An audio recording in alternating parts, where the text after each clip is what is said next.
أعوذ بالله من الشيطان الرجيم بسم الله الرحمن الرحيم نحمده ونصلي ونسلم على رسوله النبي الكريم الأمين ونحن على ذلك لمن الشاهدين والشاكرين والحمد لله رب العالمين أما بعد فأعوذ بالله من الشيطان الرجيم بسم الله الرحمن الرحيم يا أيها الذين آمنوا كتب عليكم الصيام كما كتب على الذين من قبلكم لعلكم تتقون صدق الله العظيم وصدق رسوله النبي الكريم الأمين ونحن على ذلك لمن الشاهدين والشاكرين والحمد لله رب العالمين إن الله وملائكته يصلون على النبي يا أيها الذين آمنوا صلوا عليه وسلموا تسليما صلاة والسلام عليك يا سيدي يا رسول الله وعلى آلك وأصحابك يا سيدي يا حبيب الله مولاي صل وسلم دائما أبدا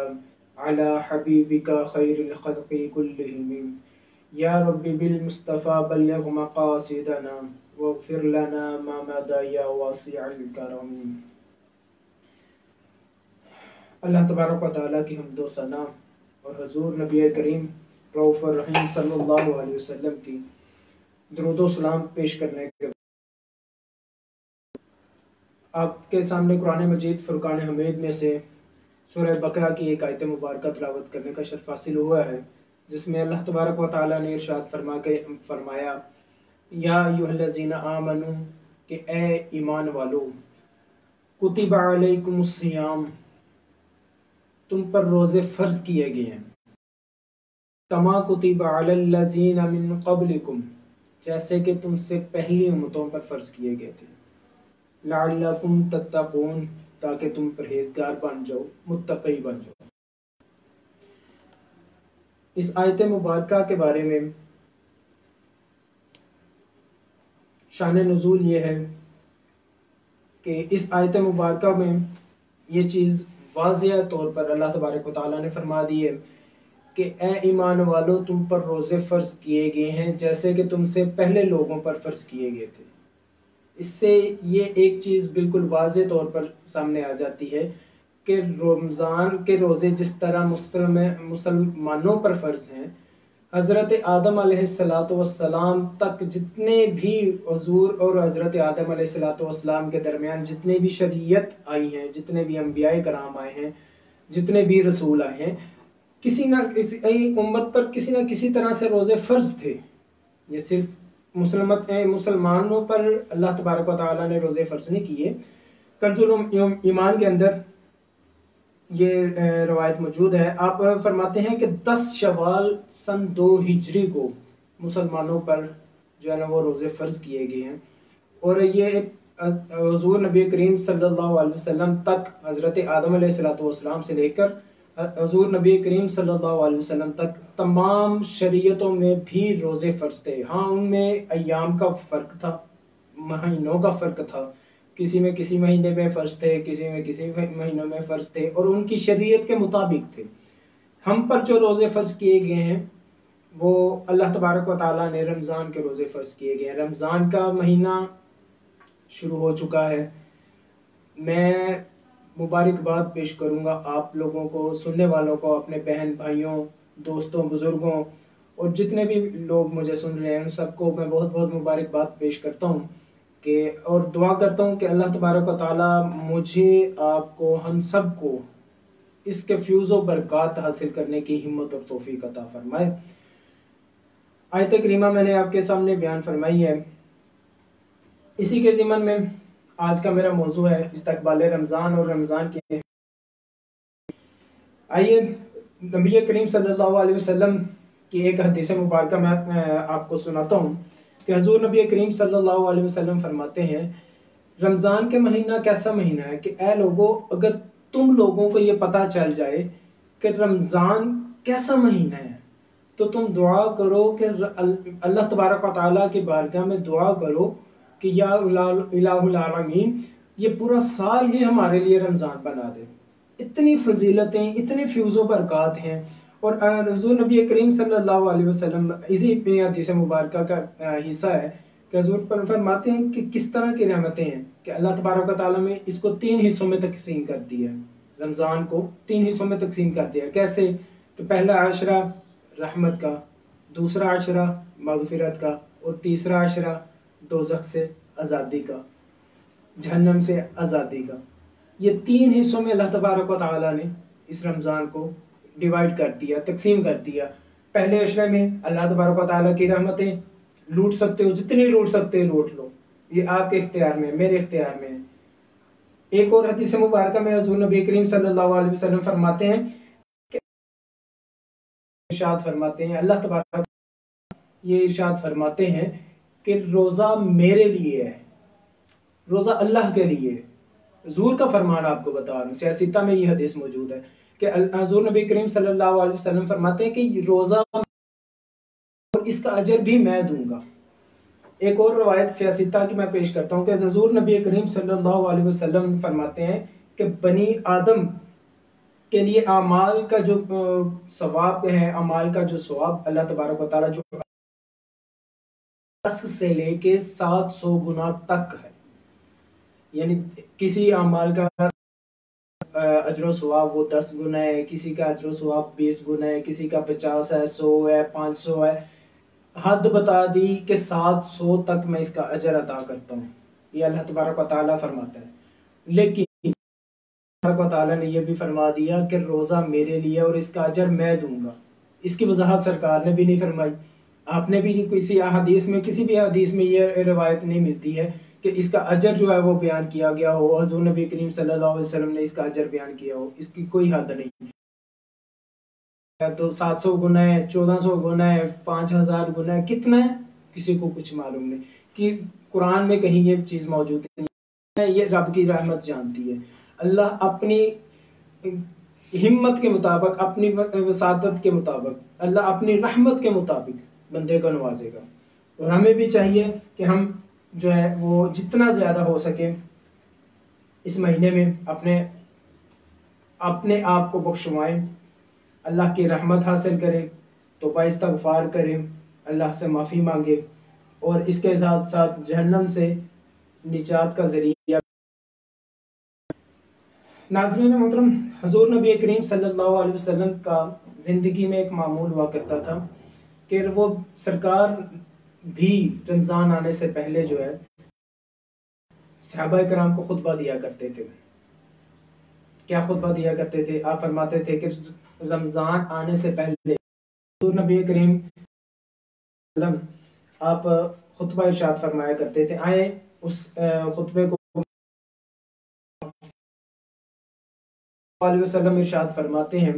آپ صحیح ستہ کے اندر یہ روایت موجود ہے، اس کو نقل فرمایا.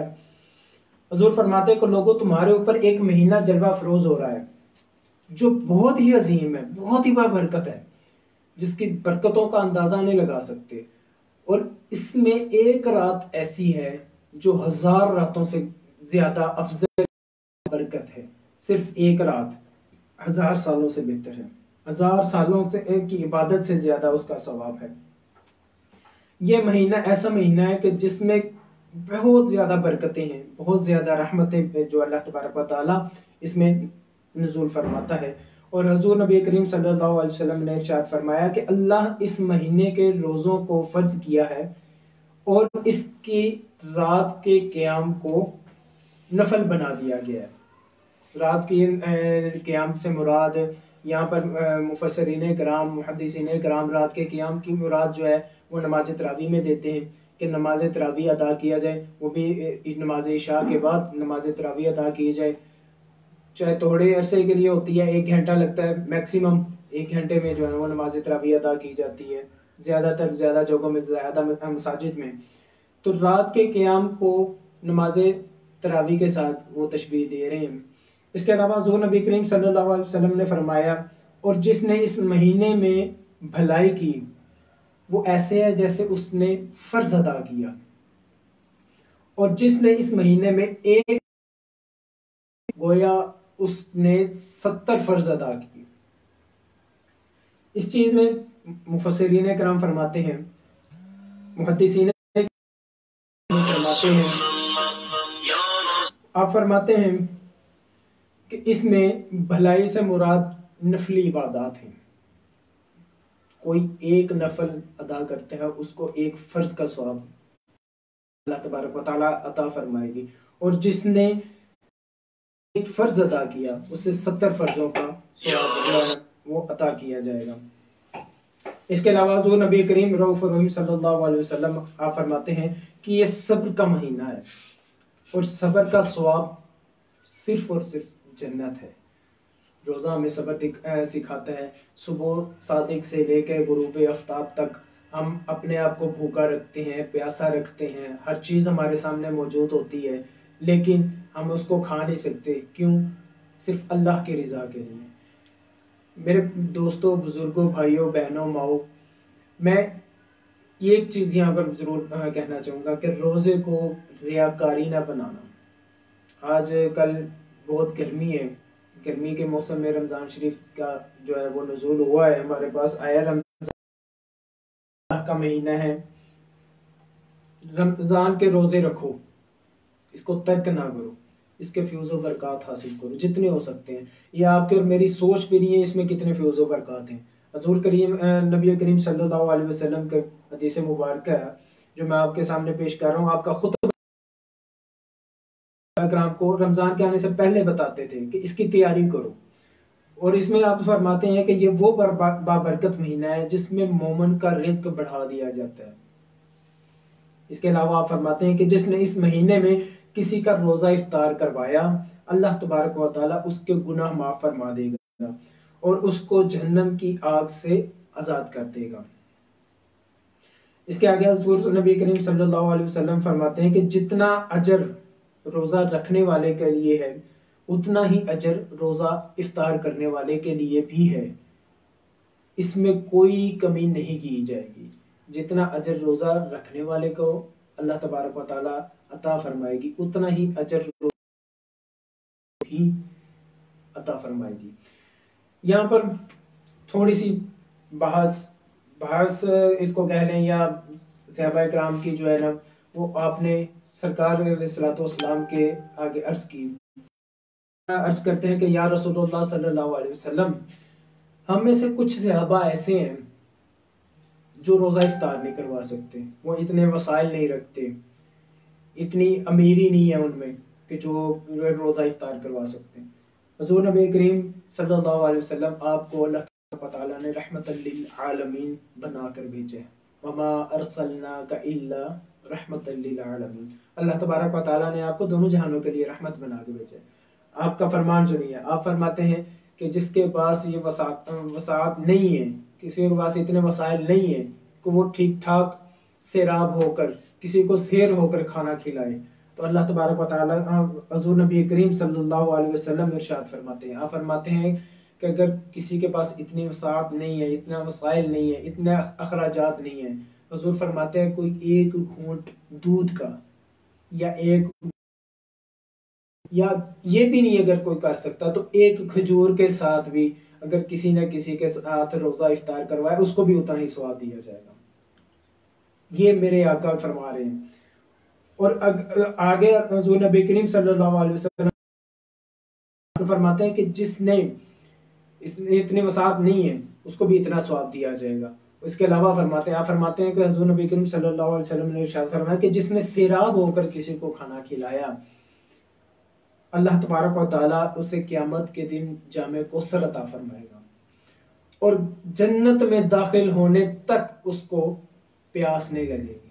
500 سال کا ایک دن ہوگا، 500 سال کا ایک دن ہوگا، اتنا لمبا دن ہوگا لیکن اسے دوبارہ پیاس نہیں پیے، ایک بار جام کوثر پیے گا، وہ جام کوثر ایک بار پیے گا اور اس کے 500 سال کی جو دن ہے، اتنا لمبا محشر کا دن ہے، اس میں اس کو پیاس نہیں لگے گی حتیٰ کہ وہ جنت میں داخل ہو جائے۔ کریم صلی اللہ علیہ وسلم نے اس میں بڑی ہی باتیں ہمارے سامنے کھول کے کھلے الفاظ میں بیان کر دی، صبر کی تلقین اس میں کی ہے، رزق میں اضافہ کر دیا جاتا ہے، گناہوں سے پاک کر دیا جاتا ہے، جہنم سے آزادی مل جاتی ہے، بے حساب اجر و ثواب اللہ تبارک و تعالیٰ نے رکھی ہیں۔ لیکن یہاں پر میں اس حدیث کے حوالے سے ایک دو چیزیں اور عرض کرنا چاہوں گا کہ میرے دوستوں، بزرگوں، بھائیوں، بہنوں، افطار کروائیں ضرور۔ حضور نبی کریم صلی اللہ علیہ وسلم کی حدیث مبارکہ بھی ہے، آپ نے بھی ارشاد فرمایا کہ روزہ افطار کیا جائے، کروایا جائے۔ زیادہ نہیں کروا سکتے، ایک گھونٹ دودھ کا، ایک گھونٹ پانی کا، اگر یہ بھی نہیں ہو، میں نے ایم پی اے کو بلا لیا ہے، میں نے چیئرمین کو بلا لیا ہے، M P A M N A کو بلا لیا ہے، میں نے وزیر کو بلا لیا ہے، میں نے مشیر کو بلا لیا ہے، میں نے وزیر اعظم کو بلا لیا ہے، فلاں امیر زادہ میرے پاس آ رہا ہے، وہ جا کے میرے ساتھ افطاری کرے گا۔ حضور نبی کریم صلی اللہ علیہ وسلم آپ فرماتے ہیں کہ یہ نیکیوں کو اس طرح کھائی جاتی ہے جیسے آگ لکڑی کو۔ بخاری و مسلم شریف میں حدیث موجود ہے، حضرت ابو ہریرہ رضی اللہ تعالی عنہ آپ سے مروی ہے، حضور ابو ہریرہ رضی اللہ تعالی عنہ آپ فرماتے ہیں کہ حضور صلی اللہ علیہ وسلم نے ارشاد فرمایا کہ جو محاسبہ نفس کے ساتھ اور ایمان کے ساتھ رمضان کے روزے رکھتا ہے، اللہ اس کے پچھلے سارے گناہ معاف کر دیتا ہے۔ یہ صحیح مسلم اور صحیح بخاری شریف کی حدیث جو میں آپ کے سامنے بیان فرمائی ہے کہ گناہوں سے بخشش کا ذریعہ کیا ہے۔ حضور نے فرمایا جو محاسبہ نفس کے ساتھ اور ایمان کے ساتھ، محاسبہ نفس کیا ہے کہ اپنے آپ کو برائی سے روکنا، ہر حلال چیز آپ پر بند ہے، کھانا پینا آپ کے سامنے حلال ہے، آپ نہیں کھا رہے ہو، کیوں؟ آپ نے روزہ رکھا ہے، کس لیے؟ اللہ کی رضا کے لیے۔ پینا آپ کے سامنے مشروب، آپ نہیں پی رہے ہو، روزہ رکھا ہے اللہ کے لیے۔ نکاح میں ہو، شادی شدہ ہو، بیوی آپ کے پاس ہے، قریب نہیں جا سکتے، کس لیے روزہ رکھا ہے؟ اللہ کے لیے۔ جائز کام آپ نہیں کر سکتے، حلال کام آپ نہیں کر سکتے، تو میرے بھائی آپ یہ دیکھو کہ اگر آپ حلال کام روزہ رکھ کے نہیں کر سکتے ہو تو کیا آپ حرام کاموں سے بچ رہے ہو؟ آپ چغلی سے بچ رہے ہو؟ آپ غیبت سے بچ رہے ہو؟ ناپ تول کی کمی سے خود کو بچا رہے ہو؟ آنکھوں کا روزے کو آپ نے قائم، کانوں کے روزے کو آپ نے قائم رکھا ہوا ہے، زبان کے روزے کو آپ نے قائم رکھا ہوا ہے۔ ہم صرف بھوک اور پیاس کا نام روزہ نہیں ہے، صرف صبح سحری کر لینا اور شام کو افطاری کر لینا اس کا نام روزہ نہیں ہے، سارا دن بھوکے رہ جانے کا نام روزہ نہیں ہے۔ جس چیز کا روزہ ہے، محاسبہ نفس کا نام روزہ ہے، ایمان کے ساتھ روزہ رکھنے کا نام۔ ایمان کیسے ہے؟ جھوٹ نہ بولا جائے، غیبت نہ کی جائے، چغلی نہ کی جائے۔ صلی اللہ علیہ وسلم کے پاس کچھ خواتین تشریف لائیں، آپ نے آ کر حضور نبی کریم صلی اللہ علیہ وسلم کی بارگاہ میں پیش ہوئی، آپ نے فرمایا کہ اب تم بھوکی ہو؟ خواتین نے عرض کی کہ یا رسول اللہ ہم نے روزہ رکھا ہوا ہے، ہم نے صبح سحری کی تھی اور ہم سارا دن گزر گیا، ہم نے کچھ کھایا نہیں۔ حضور نبی کریم صلی اللہ علیہ وسلم نے ارشاد فرمایا کہ تم جھوٹ بول رہی ہو، تم جھوٹ بول رہی ہو، تمہارا روزہ نہیں ہے۔ کیسا روزہ تم نے رکھا ہے؟ ابھی اپنے ابھی جو ہے نا وہ اپنے منہ میں انگلی ڈالو اور کہہ کرو، وامٹ کرو۔ خواتین نے وامٹ کی، اور جب وامٹ کی ہے، الٹی کرتے ہیں، کہہ کرتے ہیں، تو اندر سے گوشت نکل رہا ہے، خون نکل رہا ہے، گوشت نکل رہا ہے۔ سیاستہ کی حدیث مبارک ہے جو میں آپ کے سامنے بیان کر رہا ہوں، سے خون نکل رہا ہے، گوشت نکل رہا ہے، گوشت کے لوتھڑے نکل رہے ہیں۔ حضور نبی کریم صلی اللہ علیہ وسلم نے جب دیکھا، آپ فرماتے ہیں کہ یہ وہ گوشت ہے جو ابھی کچھ دیر پہلے تم وہاں دوسری جگہ پر بیٹھ کر اپنے جاننے والوں کی چگلی اور غیبت کر رہی تھی، یہ وہی گوشت تمہارے اندر سے نکل رہا ہے۔ اور چگلی اور غیبت کرنا ایسے ہے جیسے آپ اپنے ہی کسی عزیز کا گوشت کھا رہے ہو۔ یہ اتنا بڑا یہ گناہ ہے اور اس کی اتنی بڑی سزا ہے۔ اللہ تبارک و تعالیٰ کے نبی نے صاف کھول کے بیان فرما دیا، اس حدیث مبارک میں ہر چیز صاف ہے۔ روزہ صرف کھانے پینے سے روکنے کا نام نہیں ہے خود کو۔ اللہ تبارک و تعالیٰ، ہم منہ سے زبان سے ہم چغلی غیبت کرتے ہیں، جھوٹ بول رہے ہیں، ناپ تول میں کمی کر رہے ہیں، کیا ہمارا نہیں ثابت؟ کوئی بھی یہ نہیں کہہ، کیونکہ حضور نبی کریم صلی اللہ علیہ وسلم، میرے دوستوں، بزرگوں، بھائیوں، بہنوں، اللہ تبارک و تعالیٰ سے دعا کرو کہ اللہ تبارک و تعالیٰ ہمیں محاسبہ نفس کے ساتھ ہمیں روزہ رکھنے اور ایمان کے ساتھ روزہ رکھنے کی ہمت اور توفیق عطا فرمائے۔ اور اسی چیز کو ایک اور چیز جو میں آپ لوگوں کے سامنے شیئر کرنا چاہوں گا کہ رمضان کے مہینے میں بھی بے شمار مانگنے والے بھی، میں بھی جانتا ہوں میرے گھر کے پاس، میرے گھر کی گلی میں، میرے گھر والے محلے میں، میرے شہر میں کون کون غریب ہے، کون کون مستحق ہے اور کون مستحق نہیں ہے۔ حضور نبی کریم صلی اللہ علیہ وسلم نے ارشاد فرمایا، آپ فرماتے ہیں، صحیح ستہ میں یہ حدیث موجود ہے، آپ فرماتے ہیں کہ جس نے بغیر ضرورت کے سوال کیا، جس نے بغیر ضرورت کے، اسے ضرورت نہیں ہے، جسے ہم آج کل اس طرح آپ کہہ لیں کہ جو پیشہ وارانہ مانگنے والے ہیں، جو پیشہ وار ہیں، انہوں نے حق چھین لیا ہے ضرورت مندوں۔ حضور فرماتے ہیں کہ جس نے بغیر ضرورت کے سوال کیا، مانگا، جب کیا وہ شخص آئے گا نہیں ہوگا، اللہ تبارک و تعالیٰ کے نبی فرما رہے ہیں کہ جب وہ آئے گا تو اس کے چہرے پر گوشت نہیں ہوگا، چہرہ نہیں ہوگا، اس کا صرف ہڈیوں کا ڈھانچہ ہوگا، جو وہ لے کر اللہ تبارک و تعالیٰ کی بارگاہ میں آئے، وہ بغیر ضرورت کے سوال۔ رمضان کے اس پورے مہینے کے اندر آپ دیکھ لیجئے، ہر مسجد کے باہر، ہر گلی میں، ہر محلے میں سینکڑوں افراد پھرتے ہیں جو بغیر ضرورت کے مانگتے ہیں۔ رمضان میں فطرانہ وقت سے پہلے کیجیے، ابھی کیجیے، آج ہی کیجیے۔ کیوں؟ میں ایک بیان سن رہا تھا جس میں مفتی صاحب فرما رہے تھے، آپ فرماتے ہیں کہ میں نے نا ایک چودھری صاحب سے پوچھا کہ آپ مولوی صاحب کو سوٹ کب دیتے ہو؟ چودھری صاحب نے کہا جی ہم جی 27ویں کو جب قرآن پاک ختم ہوتا ہے تو تب دیتے ہیں۔ آپ کہتے ہیں تب کیوں دیتے ہو کہ وہ کوئی چودھری کے ساتھ کا سوٹ نہ پہن؟ فطرانہ اس چیز کا نام نہیں ہے کہ عید پر جا کے اس کو دیا جائے، اس چیز کا نام نہیں ہے کہ فطرانہ عید پر جا کے آپ کو دیا جائے۔ تب وہ غریب کیا کرے گا، وہ مستحق کیا کرے گا؟ کچھ بھی نہیں کر سکتا، اس کو پیسوں کا کیا اس نے کرنا۔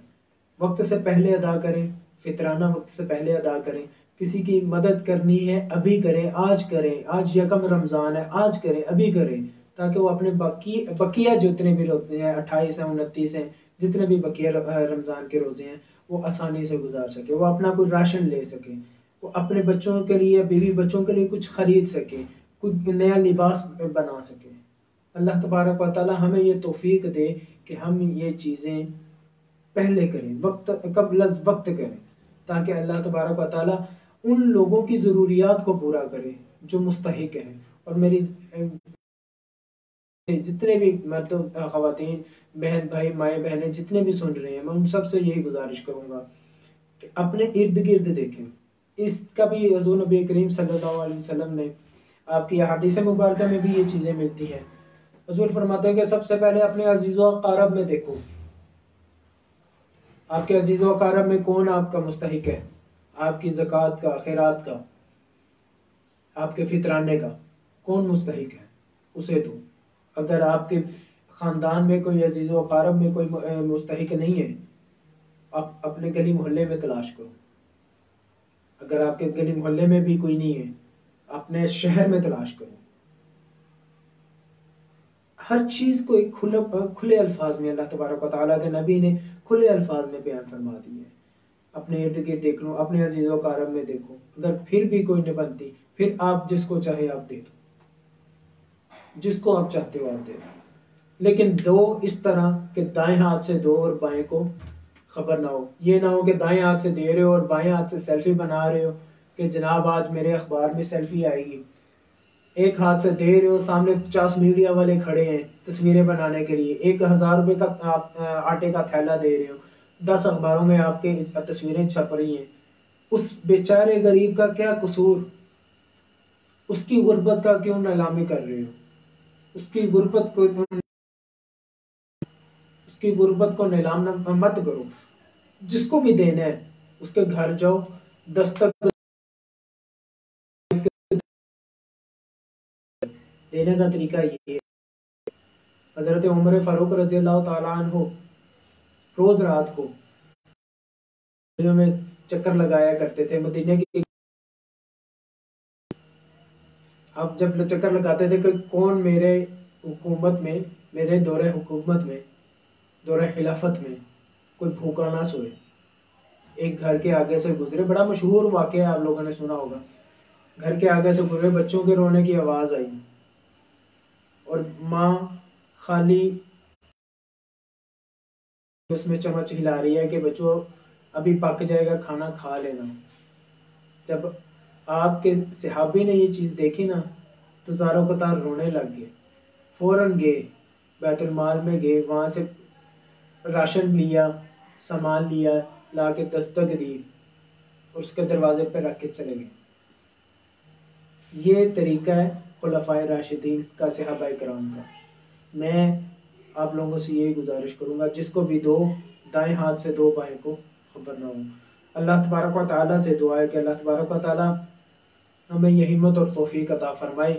یہ آج کا دن یکم رمضان المبارک کی ایک اور بہت ہی پیاری اور بہت ہی میٹھی نسبت ہے کہ آج کے دن حضور غوث پاک کی یوم ولادت کا بھی دن ہے. یہ جو رات گزر گئی ہے، مورخ خلیل لکھتے ہیں کہ رات کے پہر میں آپ کی ولادت ہوئی، تو اس دن کو آپ کی یوم ولادت کا دن بھی کہا جاتا ہے. تو میرے تمام سننے والوں کو، حضور غوث پاک کے سب ماننے والوں کو حضور غوث پاک کا یوم ولادت بہت بہت مبارک ہو. اللہ تبارک و تعالی ہمیں انہی بزرگوں کے ذریعے صدقے سے، انہی اپنے اولیاء کرام کے صدقے سے ہمیں رمضان میں عبادت کرنے کی، مخلصانہ عبادت کرنے کی ہمت اور توفیق عطا فرمائے. وآخر دعوانا الحمدللہ رب العالمین.